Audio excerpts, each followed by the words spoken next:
Kansas. Welcome. This is Friday evening, our long-time running show on Smoky Hills Public Television, the Kansas Legislature. My name is Jay Steinmetz. I'm an assistant professor of political science at Fort Hays State University in Hays, Kansas. And I'm here with three representatives of the Kansas House of Representatives to talk a little politics on Friday evening. I hope you're all well. First of all, this is a call-in show, as you all may well know. The number for the call-in is 1-800-337-4788. We really appreciate your calls, and we're looking forward to calls on any number of political issues that you want to discuss. And if you want to ask a question directed at one representative in particular, you certainly may do so. And the operators are standing by. Again, that phone number is 1-800-337-4788. And I'd like to introduce the representatives right now. We have Susan Concannon, our first representative. If you can say a little bit about where you're from, Susan. Sure. Hi, I'm Susan Concannon. I'm from Beloit. I live in Beloit. My district is the 107th, which is all of Mitchell, Cloud, Ottawa, and I have the eastern half of Lincoln counties. And I've just finished my, or finishing my 7th term in the legislature, 7th session, sorry. Wonderful. Well, welcome to the show, and thank you so much for coming on, Susan. And next we have Don Hineman, representative in the Kansas House of Representatives. Say a few words, Don. Certainly, Jay. I'm Don Hineman. I'm a lifelong resident of Dighton. I'm currently in my 11th year in the legislature, and my district is all of Wichita, Scott, Lane, Logan, Gove, Trego, and Graham counties. Sheridan counties, and larger parts of Graham and Thomas County. I currently serve as the chairman of the newly formed House Rural Revitalization Committee. Great, thank you, Don, and welcome to the show. Really appreciate you coming here and us having you on. The third representative is Troy Waymaster. Say a little bit about yourself and where you're from, Troy. Well, thank you, Jay. I'm Troy Waymaster, the representative for the 109th Kansas House District. I was raised and actually currently reside in Bunker Hill, where the studio is located. So it's just a short drive for me to get to the studio from here. I am the chairman of the Appropriations Committee. This is my third year serving as the chairman of the Appropriations Committee, which is the budget committee for the House of Representatives. Along with Susan, I am serving in my seventh session, and the 109th Kansas House District consists of the entire counties of Russell, Osborne, and Smith counties, the western half of Jewell, western half of Lincoln, a strange boundary in Barton County, and then the eastern half of Rush County. But I'm glad to be here. Wonderful. Great. Glad to have you here, Troy. Thank you so much. And again, this is a talk-in call radio show. We have a phone number for you all, 1-800-337-4788. You can call that number and ask these representatives anything you'd like about politics in Kansas and where the state is going, where we're headed on a number of issues. Let me launch into it with one very quick question here, and just to put you on the spot right away, a very simple and straightforward question. Do you support Medicaid expansion in Kansas, and why or why not? Let's begin with Don. I do support Medicaid expansion in Kansas. It obviously would serve and benefit those people who would fall in that class that would be eligible for expansion. But it provides other benefits to the state, and one that's really a concern to those of us that live in rural Kansas is the effect that it would have on rural hospitals and the rural health care delivery system. Currently, 86% of Kansas hospitals are operating with a negative operating margin. Now, a lot of that is covered at the local level with a subsidy from the county. So many of those aren't in immediate danger of closing, although we have had several Kansas hospitals close recently, and others are kind of teetering on the brink. And what we know is once a hospital closes, it will not reopen because the clientele move on to other providers and the community is left without a hospital. We had 3 days of hearings in my committee on rural health care delivery, and the consistent message was we must have Medicaid expansion in order to survive as local rural health care delivery systems. Okay, great. Thank you for your response, Don. Susan, same question. Do you support Medicaid expansion in Kansas? Why or why not? Well, yes, I do, and I've actually been an advocate for expansion for about 6 years, and I've been through a lot of highs and lows with Medicaid expansion. Through those years, I was removed from a committee once upon a time just because of my stand on expansion in the health committee. I would say that Don explained it very well, the issues that are happening with our rural hospitals, the impact it would have on the health of about approximately 150,000 of our Kansans. You could add a few other things to that, the benefit that actually it will have to our economy in Kansas, and also I lost a thought there.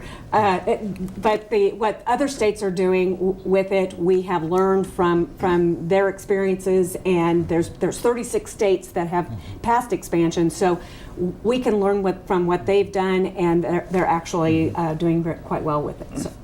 Yeah, and rural hospitals you were talking about, Don, there was a very interesting article in Politico magazine last year on the rural hospital in Garden City, Lakin, which is a success, and they're doing some unique organizational things in terms of delivering healthcare in that region.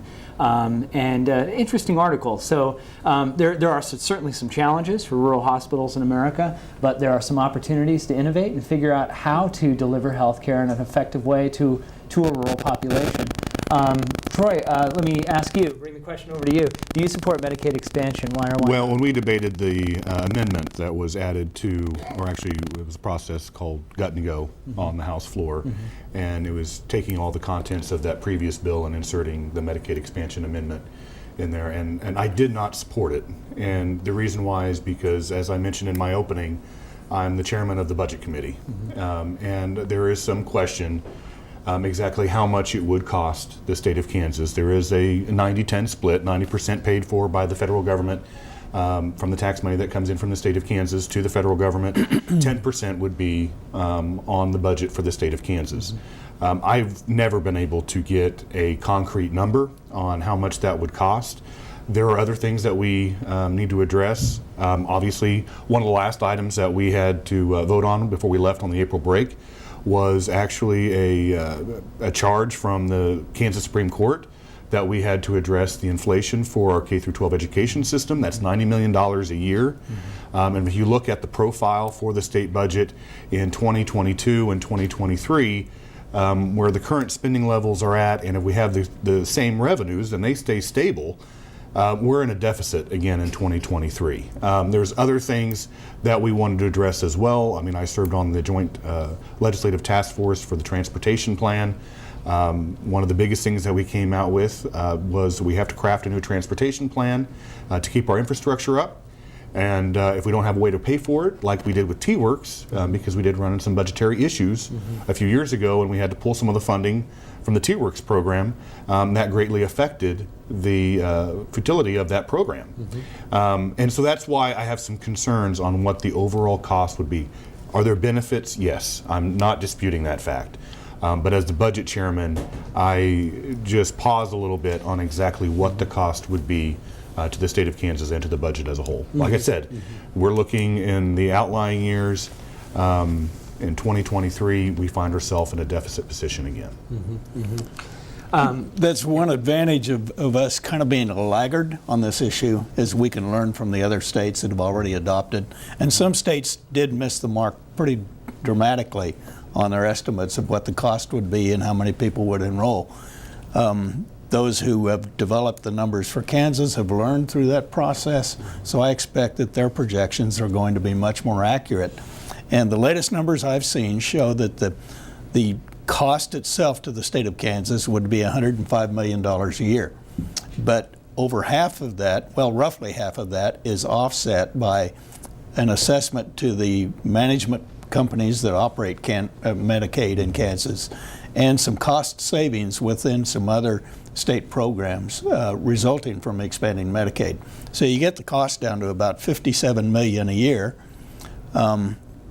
but there's an offset to that too, because Dr. John Leatherman at Kansas State University has done an economic study of the benefit of having that roughly $650 million of additional federal revenue working its way through the healthcare delivery system in Kansas. His projection is that will produce an additional $30 million of tax revenue to the state and nearly $30 million of tax revenue to local government. So when you put that all together, it's really a wash and possibly even a net positive just on the finances alone. A second question here, a little less straightforward, more complicated. Where are we right now in the legislature? Where are we at with Medicaid expansion? I know that things are shifting, and it looks like it is more feasible and realistic now than it has been in the past couple of years. Where is this process right now? Well, it's interesting because it was actually easier to get it through the legislature 2 years ago, but then we had a governor that vetoed it, and we fell just a couple votes short of overriding the veto. At this time, it has passed the House. We did have to use a procedural move to get it to the floor of the House, which Troy referred to before, and it was the gut and go. But we did get it past the House, and it's currently residing in the Health Committee in the Senate, waiting for any type of debate.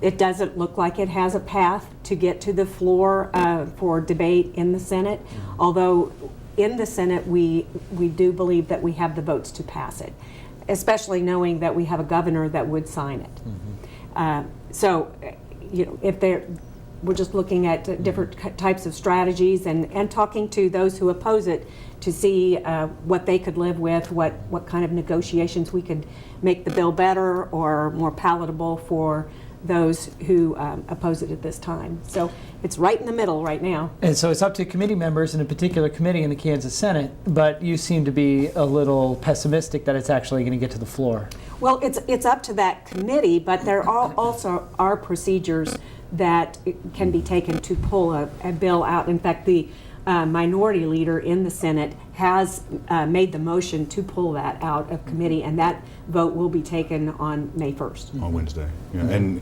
there's going to be two procedural motions that have to be made. The first was made by like Susan mentioned, the minority leader in the Senate, where he made a motion that it will take 24 votes of the members of the Senate to pull it out of committee, and then what we refer to as below the line, which is a bill that has made it out of committee and just is waiting debate on the Senate floor.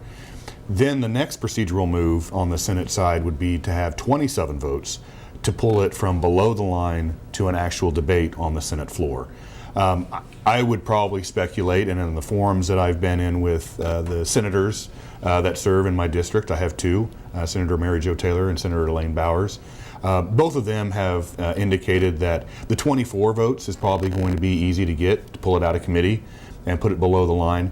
The trick is going to be the 27 to pull it from below the line to an actual debate on the Senate floor. Okay. Well, let's move on to a different issue here. Some good detail there, though, on exactly where we are right now on an issue that a lot of Kansans feel is very important on both sides of the line. So good detail there. Let's move on to agriculture. Thoughts on the current ag climate here in Kansas? There's some concern over current economic conditions for ag right now in the United States, more generally speaking. Some worry here, some worry in Kansas, but also nationally. What can the state of Kansas do? What can the Kansas legislature do right now to help Kansas farmers? Have international trade disputes and discussions had any effect on Kansas farmers that you are aware of? Oh yes, greatly. They've had a lot of impact in regards to the farming market in the state of Kansas. And actually one of the first meetings that we had in the Appropriations Committee was to have the Department of Agriculture come and brief the Appropriations Committee on the status of the agriculture sector in the state of Kansas, and the second was to talk about the federal farm bill that was passed in December of 2018 and how that'll play out for the farming sector. The one thing, I call it a perfect storm because what you have is you already had a lot of production, you had low commodity prices, then we had the tariff and the trade discussions that also hurt as far as trading those grains. And then we've had an extremely wet year this past year, which, I mean, I'm a farmer and I hate to complain about having too much moisture, but it has caused some havoc. I was, talking, I think it was when Susan and I had a coffee in Lincoln, that last Friday I spent, Friday on the sprayer destroying wheat because it all washed away because with the rains that we'd had. And so you had like a perfect storm that came together. The one thing that the Kansas Legislature has done, and hopefully it will help the farmers across the state of Kansas, is last year we passed the research program for industrial hemp. And so that just gives another avenue, another commodity for farmers to venture into and see whether or not they want to grow that particular crop. What do you think are the prospects for hemp in Kansas? Actually, I serve on the advisory committee for the Department of Ag for industrial hemp. First, we were setting up the rules and regulations for the bill that passed last year. And then this year we passed another bill to kind of codify our language with what passed in the Federal Farm Bill in 2018. So we're kind of more in line with that, and we're going to have the governor and the Department of Agriculture submit a plan to the U.S. Department of Agriculture and see whether or not to be accepted. Most likely it will be. And so what we've been doing with the advisory committee the last 2 months, actually today we had a meeting where we've been reviewing applications that have been submitted by either a farmer, a distributor, or a processor. And today alone we looked at 65 applications from all across the state of Kansas. We have already approved probably nearly 200. And out of those 65 applications that we approved today, we approved 98% of them. So we are definitely moving forward in the industrial hemp program. With the new law that passed this year, it'll transition to commercial hemp and not have some of the restrictions that it did under the research program. But actually there is a lot of farmers are very excited in trying to grow this crop that we used to grow in the 1930s and reestablish it as a commodity for the state of Kansas. And we've seen a lot of interest and a lot of excitement through the farming community. There is a very high level of interest, and I've seen that as chairman of Rural Revitalization. A lot of farmers are contacting me wanting to know how they get involved. I guess I would advise caution. I'm afraid people are going to get their hopes too high too soon. This is going to take time. It isn't just a matter of putting seed in the ground and raising a crop. You have to develop a method to harvest it, a method to transport it, find a market, find someone who will purchase it and make it into a final product. And they claim innumerable potential products that can be developed out of hemp, but you have to have a market for each one of those.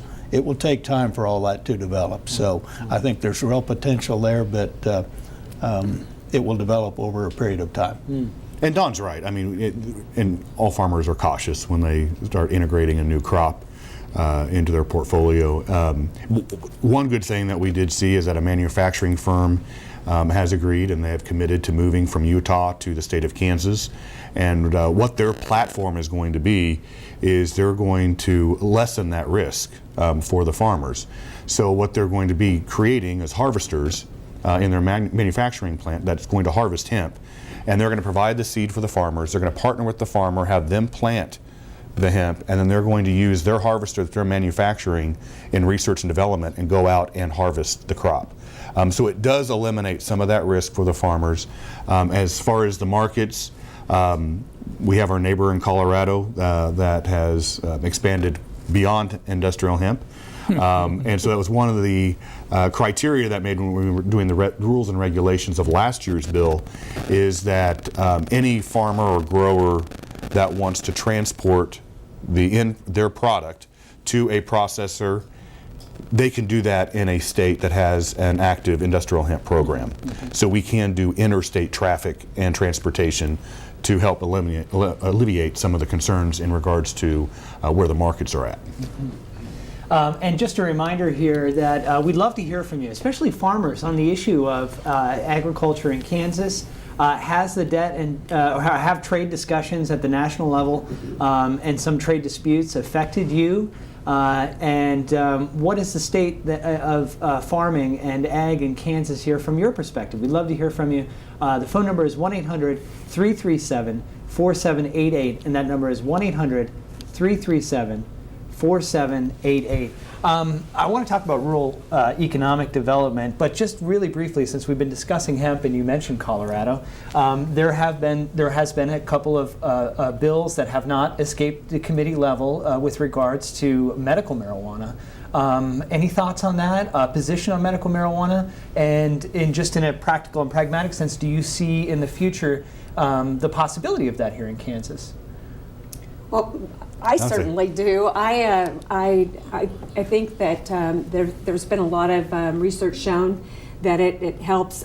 We passed a CBD oil bill this year that the Senate. That's another one that the Senate has not shown any action on, but that we've seen a lot of value with it in healthcare. There's still a lot of people in Kansas that are very fearful of it, that it's the foot in the door, and Colorado's seen both as, depending on the person, they've seen a lot of tax dollars from it, but then there have been a lot of problems with it as well, and it just depends on who you talk to. I would say that we don't have the support in the legislature to pass a recreational, but we're seeing more and more support for the medicinal marijuana. And I did a survey this year in my district, and had great support, over 80% for medicinal marijuana. Yeah, the Docking Institute had a Kansas Speaks poll that had some pretty strong numbers in support of medical marijuana. And I'm also familiar with one bill in the legislature which would give veterans first right of going through treatment of medical marijuana, military veterans. And I don't recall the name of that, or the number of that bill, but I think one of them had that on there, or some preference given for veterans. Well, there is a very large body of anecdotal evidence that marijuana does have a medical purpose and can be effective in treating certain ailments and maladies. But the problem is there's a lack of clinical trials, and the reason for that is it's rather difficult to do clinical trials on a substance that's illegal. So that's rather a hurdle. But I personally have become convinced over the tremendous volume of anecdotal evidence that, yeah, the stuff does work. There are some things that it should be used for. And in fact, the House passed a bill authorizing medical marijuana 2 or 3 years ago. The Senate didn't follow suit, but interest is rather high, and I think it's possible. Any words on there are benefits. I'd be just cautious with it because, I think the fear of a lot of people, like Susan mentioned, is that this is just the opening the door of recreational marijuana. And I've talked with House members and Senate members from the state of Colorado, and they have indicated at no point should you ever legalize recreational marijuana. So be very, very cautious on moving forward and how you would implement anything that would be in regards to whether that be medicinal marijuana or any other type of form that could be construed as a path of recreational marijuana being legalized in the state of Kansas. We've seen with our counties right there on the border of Colorado, I mean, their prison population and their jails has just skyrocketed because people are transporting marijuana from Colorado into the state of Kansas, and it's put a burden on those local forms of government. You've also seen in the state of Colorado where some people aren't going to the ski resorts because you'll have skiers or snowboarders who will, light up a marijuana joint and on the mountain, and that there's fear of exactly what the cognitive state is of going down a mountain and the safety for themselves. So there has been a drop in the resort traffic in Colorado. So I think we can learn a lot from the state of Colorado, or our neighbor to the west. But I think, I don't know if the votes would be there in the House or the Senate. for medical? For medical, Yeah. even for medical marijuana. Because it was 2 years ago or last year, we had an amendment that was brought forth on the floor, and it failed, didn't it? I can't remember, but I thought it failed. It was a close vote. It wasn't overwhelmingly turned down, but it did fail. And I would say we had probably more of an appetite in that legislature than we do in the one that we currently have. Yeah, it's an interesting social science. And from a social scientist, political scientist, it's an interesting problem to observe, or an issue policy to observe. The implementation of recreational in Oregon, Washington, Colorado, California, they've all done it differently. And they've done different sort of things in terms of what kind of tax revenue, et cetera, et cetera. And it's an opportunity to observe states as kind of laboratories for policy and to see what happens. So let's shift to a really key, important issue here, rural economic development in Kansas. So this is a tough issue, rural economic development, because it cuts across a number of other policy concerns, such as water, environment, education, infrastructure, immigration. There's a lot of different components to it. The governor and the lieutenant governor have set up a rural development office and are in the process of soliciting feedback and setting up priorities, or setting priorities. And a simple question, what should the priorities be for looking at this complex issue of rural economic development? What are the 2 or 3 main angles and perspectives that we need to be looking at this when we forge some comprehensive policy and we move forward on the issue? Well, through the informational hearings that we have had in my committee during this session, and that's primarily where we have focused because it's been our first year in existence. So we've been trying to define the problem before we get deep into solutions. But we've coalesced around 3 issues that we believe need to be dealt with. And the first is universal access to high-speed broadband. You know, there's hardly any business that you can think of today that isn't connected to the internet in some way. And that use is only growing over time to the point to where many businesses are absolutely essentially connected to high-speed broadband, or else they can't operate. So if communities don't have high-speed broadband, they can't attract or retain the businesses that use it. They also can't attract the people who would serve in those businesses, because even individuals want high-speed broadband because they're used to it. You can't recruit someone from the city if you don't have high-speed broadband. They might be willing to give up Starbucks coffee, but they will not give up their internet. So you have to have that. And that's a big challenge, but that is one of our ongoing issues, to try to establish a statewide broadband plan that would bring high-speed internet to everybody, regardless of where they live. That's number one. Second is preservation and enhancing the viability of the medical system in rural Kansas. And number 1 on that list is Medicaid expansion. We've talked about that. Number 3 is that there is a lack of affordable workforce housing in practically any community you go into. And that's a constraint on economic growth. We know there are ag-related businesses that would like to expand. They can't expand because they can't find the labor force, and they can't find the labor force because there's no place for them to live. Again, that's a large problem. And I don't think it's appropriate for government to dive in head first and establish a Department of Housing at the state level. That's not our role as a state government, but we need to do what we can to enhance and enable private home ownership in whatever way possible. What does that look like? How do you incentivize something on that third issue, especially, housing? Through grants or innovative loan programs that narrow that gap between the construction or purchase cost of the home and what a lender is willing to finance. There's a gap there typically that prevents the home ownership to happen, and that's where we can have some influence. Mm-hmm. Mm-hmm. How about you, Susan?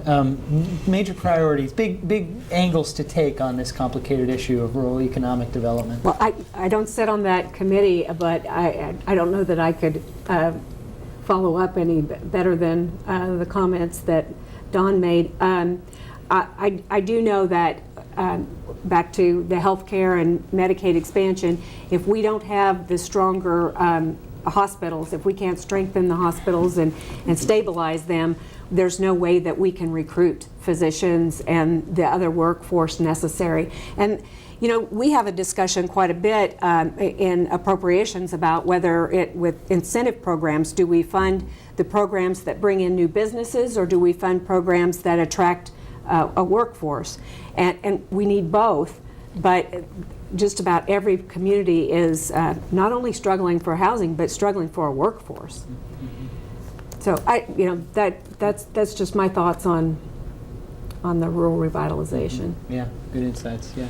Well, and I actually had a meeting with the Barton County Commissioners about 2 weeks ago, and we were talking about one of the programs that Governor Brownback put into place was the Rural Opportunity Zone. And at first, it was just, I wouldn't say a few, but it was probably nearly half of the counties in the state of Kansas qualified under the description in that statute. Well, since that has been passed, we've continually just kept adding more and more counties. And one of the things that I brought up with the Barton County Commissioners, because under the statute that was passed when it was initially implemented, Barton County does not qualify. Too high of a population, workforce is there, so they don't qualify under that statute. However, we have passed counties with larger populations than Barton County who are now part of the ROS program, and I was just telling them, you may want to possibly look at becoming a ROS county, although I would say that I do have some hesitation on the rural opportunity zones, because I don't know, I know for a number of counties that participated in the beginning when it was first rolled out, now they're not participating in the program because they didn't see the benefit. It was a state and county match program to try to get people to move from either out of the state of Kansas back into rural areas of the state, or in metropolitan areas into rural areas of the state. And that's great, and it's great to have an incentive program to do that, but if you don't have a job for that individual when they go to a rural area of the state, they're not going to stay. And that's the biggest conundrum that we're in, is what's before. It's like, the chicken or the egg effect. Do you create the jobs and then have the people come, or do you have the people come and then hope to create jobs? So we've been very, I don't want to say skeptical of the rural opportunity zones, because it has worked in some counties. I think it's just the way that it was rolled out and how they implemented it in their particular county, because it has been successful in a few. But I think we do need to reevaluate, like Susan was talking about when appropriations, we talked about the incentive programs, namely offered through the Department of Commerce. And I think we do need to reevaluate those and see what is benefiting rural Kansas. Now, what I will say is our current, he was just confirmed by the Senate before we left, but the new Secretary of Commerce, David Toland, has a rural background, which hasn't been the case in the last few Department of Commerce secretaries that we've had. Their focus was namely Johnson County and in a few cases Wichita, but the rest of the state, whenever I would talk to them about how to have any type of rural economic development, unfortunately it kind of fell on deaf ears. Now with Secretary Toland, he has an active interest, not only because he's from a rural area, but because this administration is saying, they've created a rural Office of Rural Prosperity, and they realize that we need to repopulate and reinvigorate our rural areas of the state. And he had several very successful programs in Allen County, yes, where he comes from. So, yeah. I have heard from a number of my counties that they see real positive results from ROS. They believe in it, and they want it to continue to exist. There are questions about if that's a good expenditure of the money, because there's always that question of, did you have to incentivize those people? Were they coming there Exactly. anyway? Yeah. And we just wasted the state and local money by giving that extra incentive. That's always a question, but that's true for PEAK and HPIP and the big economic incentive programs that are aimed at the urban areas. There's always that question, was it going to happen anyway? It's possible in some cases, and it's really hard to quantify that and nail that down. Yeah, key question with government incentivizations, right? What role does immigration play in this in terms of rural economic development?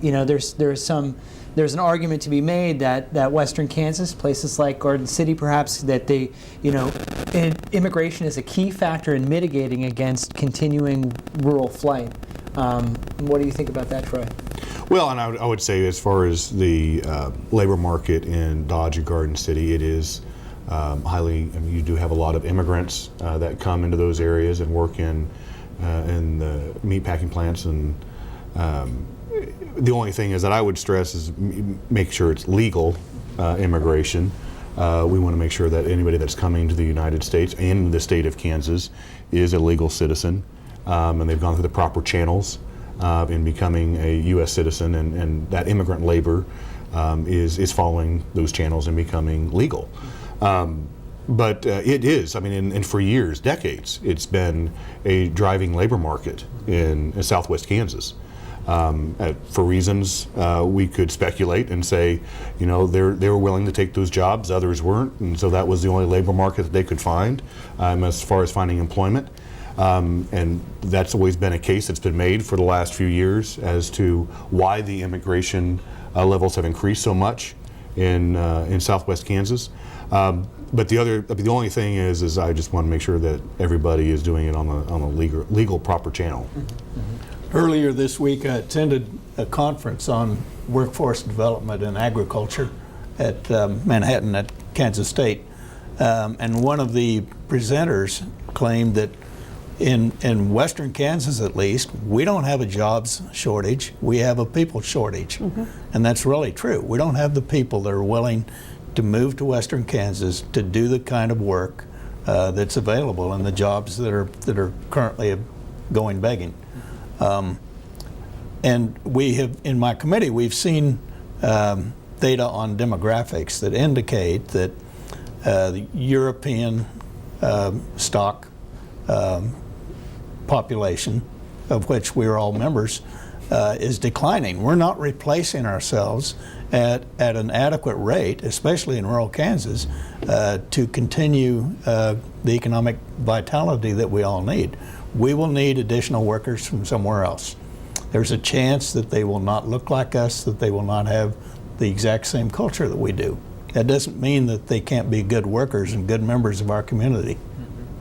And good citizens. And I think that we've made it very clear to our congressional delegation that Kansas, due to the workforce needs, is really interested in the federal changes in the policy of becoming a citizen, that we've got to simplify that whole system and process.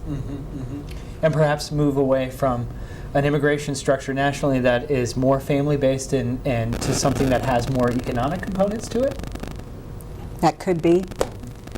Complicated issue. It is. We'll have to leave it there for now. Let's move on to education and talk about education a little bit. I want to start with a recent New York Times article on Summit Learning, which had implemented an online education platform in Kansas.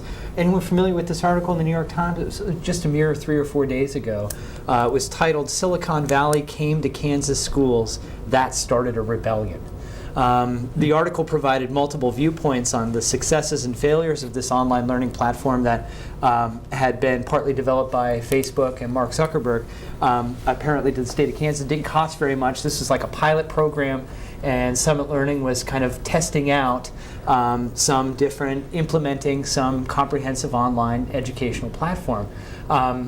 The article had multiple viewpoints, but there was also a lot of controversy that a lot of Kansas students and a lot of Kansas parents were concerned over the level of screen time that these children were having, and that in particular students with learning needs, special learning needs, or physical issues of any kind were the ones hit hardest by a lot of screen time. This Summit Learning, part of the philosophy around it is really to, in some ways, hopefully level the playing field for rural America and students in rural America in terms of delivering high quality education. Any thoughts and reactions to Summit Learning or online learning platforms for secondary education, more broadly speaking? Big questions here. Is this the inevitable future? Are we going to have to go in this direction anyway? Do we have to reimagine the traditional classroom in terms of public education? And is an online or a deeper investment in technological educational resources, is this the way to give rural Kansas a more level playing field when it comes to education quality and success? Well, and we offer virtual courses or virtual classes already for K through 12. And that's part of the overall education dollars that is given out by the state of Kansas. It's kind of an interesting scenario to look at, because if I look at my district, you could probably say in 10 years you're going to have pockets where the closest school for some town is going to be 40 miles away. So you're going to have to find different avenues in educating the children that are residing in those cities that don't have a school, because the population declined, where it was just necessary to either consolidate or close a school in that community. And so you're going to have to either look at that child sitting on a bus for an hour and a half each way to go to school, or looking at different avenues. Now in December, I did attend a conference in Washington, D.C. It was the Excellence in Education. And then I also attended a fiscal leaders meeting in Washington, D.C. And there we actually did have a professor from Georgetown University who gave a session on education. And one of the things that I thought was kind of compelling about what she provided to us is, obviously she lives in Washington, D.C. now, or in the Washington, D.C. area. But there for a while they lived in a rural area in the Northeast.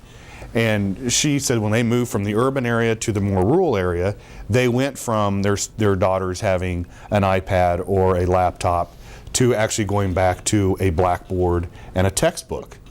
And at first she didn't know how well the adjustment was going to be. Well, actually the daughters did fine in the rural school system. And then when they came back, there was the frustration. Because when they came back to an urban area and was reintegrated with the laptop and the iPad, then it was frustration because it was taking the one daughter over 2 hours to do her homework at night because her entire textbook was on a laptop and it kept crashing. And so that frustration was actually cascading from the student to the parent. And she was actually saying it actually would be better if we would go back and get rid of all the electronic devices and go back to a blackboard and textbooks, because that way you're not imposing this frustration on a child when they're trying to do their homework at night. Which I thought was it was an interesting scenario that she put in front of us, because, well, I know we have a lot of the school districts in the state of Kansas have integrated electronic devices to the students, and I just thought it was very compelling what she had to say. Yeah. So even urbanites need high-speed, robust broadband. Exactly. And actually, I remember there was a discussion that we had with Next Tech, and this has probably been 8 years ago, and they were saying that actually their capability of providing high-speed internet was better than that on the East Coast. Yeah. And our schools have been experiencing some redesign, and I'm not on the education committee and not really qualified to speak about it. I had planned during this April break to visit and my schools in my district, to the couple of them that are part of that, but that didn't happen. I had a week of being sick, so maybe after session's over I'll get the schools visited. So. Yeah, certainly. We do have a caller here, Nick from Victoria. Hi, Nick. What's your question? Well, my question is related to the education piece of things, and also the problems you were talking about related to the workforce out in this area of the state. Is there anything the state can do to maybe help facilitate technical schools having more education that allows people to work and go to school to learn a new skill or trade and not have to basically stop working to learn something? And would that help with some of these workforce problems that are occurring as well? I appreciate it. Thank you. Yeah, good question there from Nick. Thank you, Nick. Important question, and also I think a big component, if I understand correctly, is job retraining, right? And having those resources be available. Who wants to take that one? Well, I would agree with Nick. Technical education is a very important component of the Kansas economy and jobs that are available for future workers. Many folks are coming to realize that not everyone needs to or should go to a 4-year university or college. A technical certificate is highly appropriate and very valuable to many people, and gets them into the workforce a couple of years earlier, and those can be very satisfying, well-paying jobs. The legislature has taken steps in recent years to enhance and encourage technical education. I think those efforts will continue and possibly even expand. Yeah, I would agree with Don. I think it was probably 4 or 5 years ago, maybe even a little bit longer, where we built this partnership between the technical colleges and your high schools that might be in a close proximity to that technical college, and they were able to train the students who were looking into going into those particular avenues of work. And that was actually one thing. It was a session that I sat in when I attended that Excellence in Education meeting in D.C., where they were basically advocating for states to have that partnership between technical colleges and high school. Now, Nick, the way I kind of took your question is, if somebody was currently in a job and they wanted to get a certificate or training through a technical college, is there something that the state could do to kind of assist them with that? And I don't know if the state can really get into private business if they're working for somebody, and I don't think there's anything that the state would be able to do to help that individual attend a technical school and try to work something out with their employer. That's kind of the way I took his question, was to see if there was any way that the state could have actually kind of a partnership between private business and the technical colleges to better that individual. And really, I can't think of anything right now that the state would be able to put into effect. But just to follow up on the first bill that Troy had mentioned, the partnership between the high school and the technical college, then the public education money can be used to pay for those classes at the technical college while they're getting their high school diploma. Their credits would count towards their graduation. Yeah. As an educator, it's a fine line to draw between providing career pathways for students and giving them some clear direction about what options are available, but also having some flexibility there for them to be able to sort of move and revisit options later on. Well, I know we look at career pathing for students, and one thing that I've heard in sessions that I've attended in regards to education is that you actually need to start that career pathing in junior high and find out what the interests are of that individual, and then carry that through from junior high into high school, and then always reevaluate that and see if they have the same desires and the same aspirations that they did when they first wanted to look at it. I don't think we're doing that. I think we're waiting until it's almost too late, and then maybe in some cases where maybe we're not doing it at all. And so we do have some students in our school system that are just kind of, in a way, lost and doesn't know exactly what avenue they should be able to take or what interests they may have. Yeah, and connecting to Don's point too, I've noticed a lot of students are not aware, or it has not been emphasized to them enough, that a technical college route is a wise route to take for a number of reasons. There are a lot of really good paying jobs, being an electrician, being a plumber, well-paying jobs, stable jobs. You're always going to need an electrician. You're always going to need a plumber. And I think a lot of students aren't aware of that, and I've had students before who have expressed to me that they feel almost pressured to get into a four-year education at a four-year institution without really ever considering seriously the option of a trade school route or a technical school route. Or they go to the four-year for the social reasons and think that they'll look for their employment later. Possibly. I haven't heard that before. Never. It's possible. Let's talk some state budget here. The CRE group has projected a modest $15 million increase in revenues over the next 3 years. And the big takeaway seems to be that this increase is meager enough and uncertain enough that it's going to make it harder to pursue any significant tax reductions for the time being.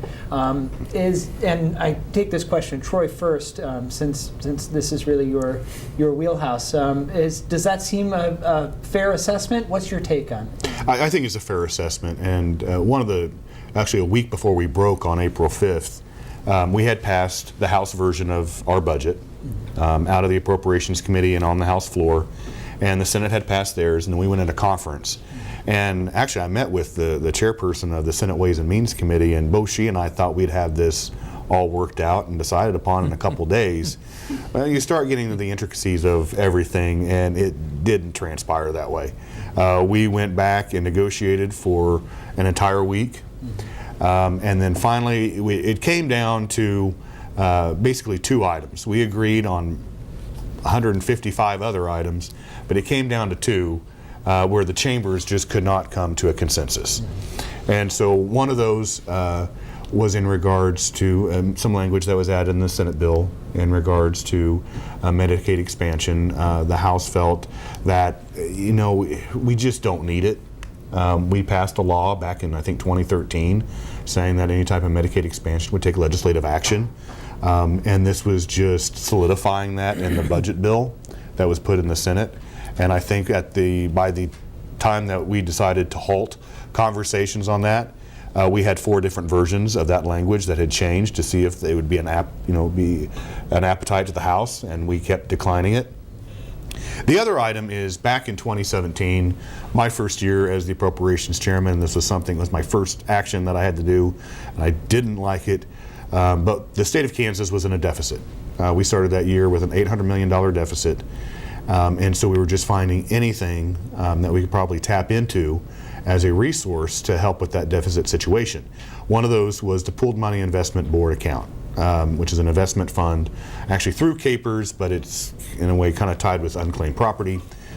Used to be, not really tied with it really anymore. Anyway, so that loan was about $317 million. And we had set up at that time, when we were going to take that loan out against that investment fund, 0% loan.